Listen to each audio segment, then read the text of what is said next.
Hi everyone, this is Jim. Welcome to this postmortem of my Blitz game number 645.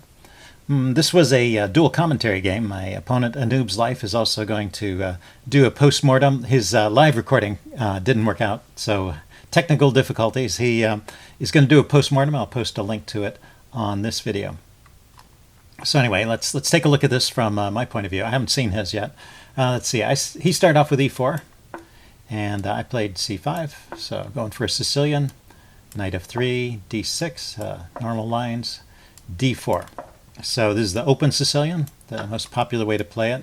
There's an exchange on d4, and now knight f6 to attack the e-pawn and encourage white to play knight c3, defending the e-pawn, and also blocking the c-pawn and preventing the Morocco bind. So now here's the big branching point with the Sicilian defense. A6 is the knight orphan, by far the most popular move. G6 is the dragon variation, E6 Scheveningen. But I like the classical Sicilian, knight c6. It's a little bit offbeat these days because almost everyone plays the knight orf. And so sometimes your opponent won't know what to play against it. I think the best line against it is really this bishop to g5 line. Just putting pressure on this knight, encouraging the e-pawn to come forward. And then this is played with the idea of lifting the queen, castling queenside, and getting pressure on the d-pawn after the e-pawn moves. So pretty good play for white here. Besides bishop g5, there's also these other moves with the other bishop, the king's bishop, coming out to c4, the second choice here. This is the Fischer-Sozen attack. Also an interesting attacking line, putting pressure, looking at the f7 pawn and preparing for a quick castling of the king side and maybe pushing the f-pawn forward. And then bishop to e2 is another way of playing against it, a more positional line, just trying to control some of the squares, not on there, controlling the squares along with the queen along that diagonal, keeping the knight from hopping in, and again with the idea of a quick castle to the king side. So bishop b5 is a rare continuation, and yeah, it's just not. I think it looks good on the surface because you've already got an attack on this knight, and now you're pinning it, but it's pretty easy to unpin, and it just turns out there's no great follow through in this position. I think castling is a good move here, or just the chess engine suggests that just retreating that bishop back to e2 is a good move in this position, which sort of indicates that bishop to b5 doesn't accomplish a whole lot. But trading is a mistake because it just brings another pawn towards the center and gives up the bishop pair. So black is okay. It's now probably about equal, and this is a good developing move, putting pressure on this knight. And I go forward with the e-pawn. And now he takes, and this is a second mistake. So at this point, black is probably a little better now. So it went from white's better to even to black's better in those with those two moves. Black has the bishop pair. Let's go forward a few moves. This knight has to move, so this is all kind of logical. And then I get the bishop off the back rank, and both sides castle. And these are very logical moves, and we can see, in a way, after the smoke is cleared, the development has been completed, except for the rooks, that there's no advantage in development. So black has as much or as good a development as white does, and black has more pawns in the center, and black has the bishop pair. So he got the advantage of the bishop pair without having to suffer a deficit in either development or pawn structure. Although these pawns are still a little bit awkward in the center, so it's not all one-sided, but black is definitely better. Queen d3 is a good move, getting the queen off the back rank, and also prevents any pin on that knight. I mean, I can still play bishop g5. I think I do, just to put pressure on the knight, but it's not a pin anymore. And now the rooks can come to the center, and white can pressurize my backwards d-pawn, which is kind of a natural target for him in this position. See, I start with rook to b8, poking at his b-pawn here. He plays b3, and then I go rook to d8. My idea, in terms of fixing my position, is to push this d-pawn forward. And if I can get that move in, then really I have no problems left at all. I'm doing great. So he played knight e2, which is an interesting move. It I think comes with the idea of playing pawn to c4, so just getting out of the way of the c pawn so that pawn can come forward and clamp down on my d-pawn. But, well, maybe it's a little bit slow in this position, rerouting the knight at this point. The knight doesn't have to move. And there are other ways to try and slow down my d-pawn push. The chess engine came up with this interesting idea of rook to e1, and we'll see the idea in a bit. Say I play bishop e6, trying to push this pawn forward. Notice that the knight sitting here also is continuing to restrain the center, so it's already doing a job there. And let's see, he lifts the rook, preparing to double, and now I push on with d5, which is actually a mistake in this position. He takes, I take, and we see that the exchange has opened up the e-file. So that was the point of putting the rook on the e-file, is to take advantage of that pressure on the e-pawn and use that to defend against a d-pawn push. So that'd be a better way of defending rather than knight e2. Okay, I go bishop to g4 now, threatening maybe to take his knight, although probably not really. I would have to trade queens if I wanted to damage the pawns there. So he kicks, and I don't trade. I drop the bishop back, and I plays g4. I think this is also a mistake. g4 weakens the king side, and as I mentioned before, I'm not really threatening to take that knight. So right here would be a good time for white to get in that c4 move. c4 here, and if I do take, this is not the best move here, then he could take back with the queen, and if I want to damage the pawns over here, I have to take the queens off. And so there is this pawn weakness around his king, but I don't have any piece play to exploit it, and white got a good clamp on the center. So that would be okay for white. I mean, I still think the position is probably about even. But with g4, this is maybe an advantage to black once again. The bishop drops back to g6, and now he plays c4. But as I was trying to explain, there's this pin on the d-pawn, so I can go ahead and play d5. I mean, there's a pin on the e-pawn, so it's okay for me to go ahead and play d5, and that's what I intended to play, was d5, and then if he takes, he's in a bit of a bind here. He can't take back, and let's see, if he maneuvers this knight around to try and control the e4 square, I can actually just grab the pawn here because the queen is under attack after I take, so the queen has to step aside, and I can hold on to this pawn for a little bit. So like queen h4 is a way of maintaining a material advantage, because now he's threatening to take this pawn, but when he does, I trade off and grab the h-pawn. So my pawn is safe for the moment, and looks like that's good for black. So d5 would have been a move. But, well, as I was talking, I tried to draw that arrow, which you can't do during a game. and so I took the pawn because that's what happened when I tried to draw the arrow. Anyway, he took back, which is the right response, and then I played d5. And now I was a little bit confused by that turn of events. And my commentary was just wrong at this point. I was saying he should take the pawn and then force a trade of queens because my bishop is hanging. But the position is more complicated than that. So looking at it later, one thing is that while my bishop is loose here, his knight is also loose. So after queen takes, I can take the knight, but he can take the bishop. But even this is not the end of the story. I can get a piece back, it looks like, with rook e8. The queen has to move aside, and then I can take here. And let's see what happens. So I got my piece back, and white's a pawn up. So I think white keeps a slight edge, but it's better not for white to go down that road. White has better moves there than to give the piece back. So if we go back to the game, what he played actually is the correct move. He took on d5, and then he just retreated his queen. And so, white's just better here. White's up a pawn. There's still some lingering pressure on the e-pawn, so I have to be careful about that.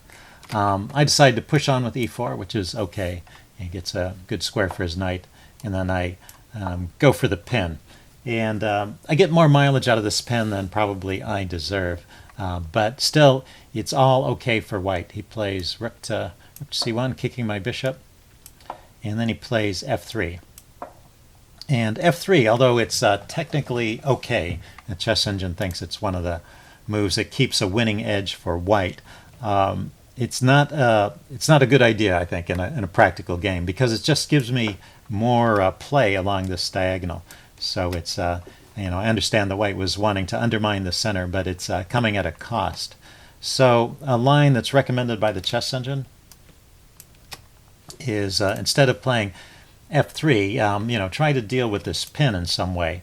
And so starting out with the move rook f to d1, now that there's like a knight and a rook defending this knight, and there's no easy way for me to increase the pressure, so that means white's queen is actually free to move away, and then the knight will be unpinned. And I think that would liberate white's position, and then he should be able to go on and convert his advantage. He is up in material. So f3, although it's a playable move and keeps the I'll back up to the game. Although it's a playable move and it keeps the advantage for white, it just makes things more complicated. And when you have that material edge, you don't really want to go for complications. You don't want to give your opponent any hope. Anyway, I was kind of stuck for a move here a little bit, but eventually I decided to go for queen h4. I had realized that he can take here and defend the pawn, but I really didn't find anything better. And we got to this position, I realized actually he couldn't take that pawn because he's got to defend h3. So it turned out to be okay, I guess. And then he played a4, which is maybe a mistake. Well, it's definitely a mistake. So what he should play here is king g2. And that just prevents my queen from coming into these squares. And we'll see the problem with the a4 move, although I didn't take the best advantage of it. But after a4, I can actually take the knight. He takes. I was thinking whether I could take the knight or not, but I didn't see this line. Rook takes, queen takes, and then I come in here with check. And so I can get a draw. So the reason why this move a4 was a mistake is it allows this drawing line. I can't win. There's no winning chances for black here, but after a4 there's those drawing chances.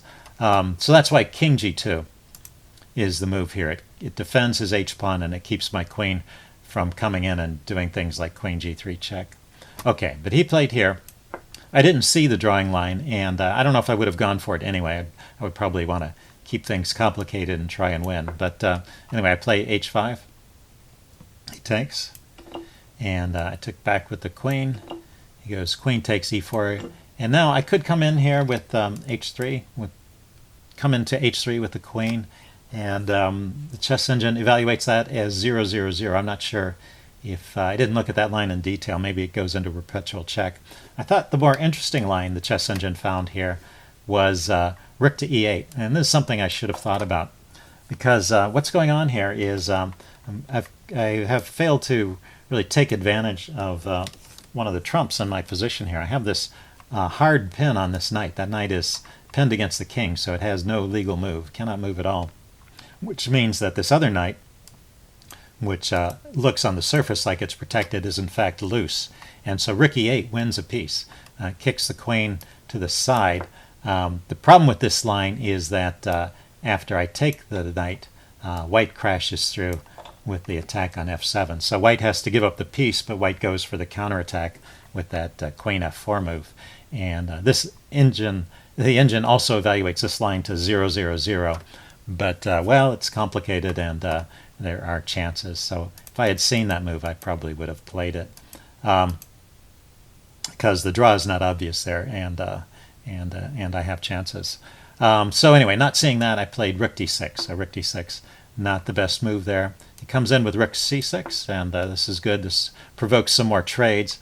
I think I can still go for that drawing line with taking on d4 here, but well, I hadn't seen it, and I wouldn't want a simple draw anyway. So I defended my rook. He trades. And then he comes in with queen e8 check. I think queen e8 check was maybe giving me some chances here. He is letting go of his knight. So rather than going for the check, I think well, there's still this king g2 idea. That's probably a good idea to defend the h-pawn. Hold on to that and just kind of weather the storm here. This knight is not yet threatened with an attack, and he has enough piece. I'm not threatening to take the knight after king g2, because that kind of holds on to things over here, and he's got enough pieces to defend it. So I think he can, yeah, king g2 also unpins the knight immediately. So that's probably the way to play it. Anyway, he continued to play with queen e8 check, chasing the king here, coming back for a check from this side, and then I brought my rook over to block his check and deliver a check to his king. So the king stepped aside, and I got one more check in. And so by now the position has become complicated. White is technically still winning, but there's only one move here that keeps the game going for white, and all other moves lose. So white really needs to find the move knight to f4 here to survive. So while it's walking into a pin, the knight at least is defended on that square, and even though it's not immediately threatening this fork because of the pin, as soon as the king moves away, my queen is in danger. So actually black's position is a bit awkward here, and the chess engine gives this line as best play. Queen to e5, trying to get out of that fork before the king moves, but then this allows a trade. And then the bishop is hitting the two knights, but they can defend each other. This one is pinned, but the other one can drop back and defend. And then rook over here to attack the weak pawn, take advantage of this momentary tie-up of white's pieces over here. King to g2 to unpin, and then grabbing the pawn. So I get a pawn for a piece, and I can play on, but white's better. Anyway, that would be best play for white. But all of the other moves lose, including this one. Knight to g3 is just not good enough because I can take it. Let's see, he dropped his king back. I came in here with check. He went king to g1. So you want to take a second, see if you can spot the tactic right here that I failed to play. Okay, I'm going to give the answer away right now. Yes, there's a mate in 1 on the board. I hope you were able to spot it. Queen to h2 there is mate. There's no escape for the king. So that would have ended the game quickly. Yeah, I was still focused on this G file and the discovered attack against the king. And let's see, if the bishop runs to this diagonal, the king can escape out via f2. So I moved the bishop along this diagonal, and I thought surely this is mate because the king has no moves, and if the queen blocks, then I can just take it with mate. But there's another move that I wasn't thinking about. You can take my rook off, and after I take, you can take the bishop. And at first, well, white has come close to achieving material equality here, but the queen, yeah, but not really, because there's one more move that allows me to pick up the knight. It's just difficult to defend against a queen on an open board. And you just have to look around. If you're the side with the queen, look around for those forks that pick up loose pieces. And by the way, if you're ever defending a position like this with rook and knight against a queen, you need to create some kind of fortress where all the pieces defend each other and the king has a few moves, and then just kind of shuffle back and forth with the king or with one of your pieces, but never letting anything be unprotected. And you can sometimes hold that. Probably it wouldn't work in this case because I have passed pawns, but well, that's your only try in situations like this. But after the check, queen g4, there's no way to save the knight, and so, oh, let's see what happened. After queen g4 check, he went king to h1. Okay, and then I took the knight, and he resigned. So anyway, that was an interesting game. Hope you guys enjoyed this video, and go check out the postmortem that Anub is posting. See you then. Bye. See you later. Bye.